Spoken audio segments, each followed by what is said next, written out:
ካህኑን ሲባርክ ምን እያለ ይባርካል? ዲያቆኑን ሲባርክ ምን እያለ ይባርካል? መነኮሳትና መነኮሳያትን ሲባርክ ምን እያለ ይባርካል የሚለውን በዚህ ቪዲዮ ይዤላችሁ ቀርብ ያለው እስከ መጨረሻው ስሙት።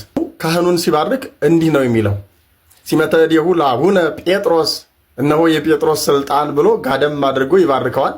እሱ ደግሞ እግዚአብሔር ይስምከ ውስተ ዘላለም መንግስቱ ይለዋል።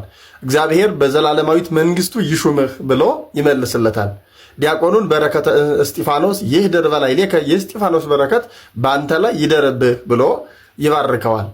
መነኩሴ ወይም መነኮሳዊት ከሆነች ደግሞ በረከተ እንጦንስ ወመቃርስ ይህደር በላዕሌከ፣ የእንጦንስና የመቃርስ በረከት ይደርብህ እያለ ይባርካታል ወይም ይባርከዋል። በዚህ ጊዜ እነሱ ሁሉ እግዚአብሔር በዘላለም መንግስቱ ይሹምህ፣ ካህን ከሆነ እንደዛ እያለ ይመልስለታል። ምዕመናንን ሲባርክ ደግሞ እግዚአብሔር ልዑል ይባርከ ይላል ካህኑ። እግዚአብሔር ልዑል ይባርክህ ወያብርህ አዕይንተ አልባቢከ፣ አይኖችህንም ያብራልህ እያለ ይባርከዋል።